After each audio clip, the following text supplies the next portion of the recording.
Hi friends, welcome back to my YouTube channel. ആ ദിവസമുള്ള ഇന്നത്തെ എൻ്റെ വീഡിയോ എന്ന് പറയുന്നത് വേറെ ഒന്നുമല്ല. ഞാൻ എന്നും ഇടുന്നൊരു വീഡിയോയേ അല്ല, ആ ഒരു ടോപ്പിക്കേ അല്ല. ഞാൻ സാധാരണ എന്നും ഇടുക collection videos, journaling videos, crafting videos, അങ്ങനത്തെ വീഡിയോസാണ്.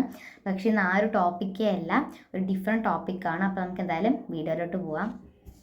അപ്പോൾ വേറെ ഒന്നിനെയും കുറിച്ചല്ല, ഇപ്പോൾ വേൾഡ് വൈഡ് ആയിട്ടുള്ളൊരു പ്രശ്നത്തിനെ കുറിച്ച് തന്നെയാണ് ഇന്ന് ഞാൻ പറയാൻ പോകുന്നത്, ഡ്രഗ്സ്. അപ്പോൾ എല്ലാവർക്കും അറിയാം, ഇപ്പോൾ ഭയങ്കര ഒരു പ്രശ്നമാണ് ഈ ഡ്രഗ്സിൻ്റെ.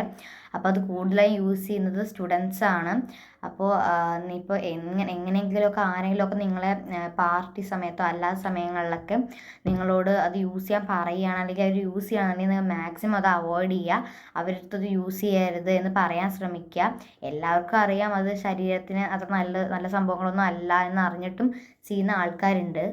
എങ്ങാനും നിങ്ങളത് ഒരൊറ്റ പ്രാവശ്യം നിങ്ങളത് യൂസ് ചെയ്ത് കഴിഞ്ഞാൽ പിന്നെ നിങ്ങൾക്ക് വീണ്ടും വീണ്ടും യൂസ് ചെയ്യാനുള്ള ടെൻഡൻസി വരും. അതുകൊണ്ട് മാക്സിമം അത് യൂസ് ചെയ്യാതിരിക്കുക. അതേപോലെ തന്നെ ഇത് പല രീതിയിലുണ്ട്. അതേപോലെ കഞ്ചാവ്, സ്റ്റാമ്പ്, അങ്ങനെ പല രീതിയിൽ ഇത് അറിയപ്പെടുന്നുണ്ട്.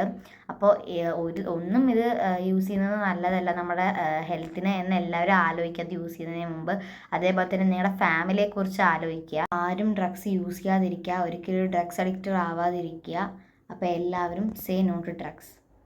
കഞ്ചാവുമായി കൊച്ചിയിൽ സംവിധായകർ പിടിയിൽ. ലഹരിക്കടത്ത സംഘം വിദ്യാർത്ഥികളെയാണ് ലക്ഷ്യമിട്ടിരുന്നത്. MDMA വേട്ട നടന്നിരിക്കുന്നു കൊടകരയിൽ. അതിൽ നിന്ന് രക്ഷപ്പെടാൻ വേണ്ടി ഈ പിള്ളേര് they turn to substances and അതൊരു അബ്യൂസായി പോകും. എൻ്റെ ലൈഫ് തൊലച്ചത്, എൻ്റെ പഠനം ഇല്ലാതാക്കിയത്, എൻ്റെ പ്രണയം, അല്ലെങ്കിൽ എൻ്റെ ലൈഫിൽ എല്ലാം തൊലച്ചത് സിന്തറ്റിക്. അച്ഛനുമായിട്ടുള്ള ഫ്രിക്ഷൻ, അല്ലെങ്കിൽ ഞാൻ അത്രയും വിഷമിച്ച, അല്ലെങ്കിൽ ഞാൻ അവസാനം ഞാൻ കരഞ്ഞത് ആ സമയത്ത്. അപ്പോൾ എനിക്ക് ഒരിക്കലും ആ കാലം ഞാൻ എൻ്റെ മരിച്ച കാലമായിട്ടാണ് ഞാൻ കണക്കാക്കുന്നത്. ലൈഫ് നമ്മളെ ഒന്നുമില്ലാണ്ടായിക്കളെ, ഏറ്റവും കൂടുതൽ നമ്മുടെ ശരീരം ഇല്ലാതായിക്കളെ.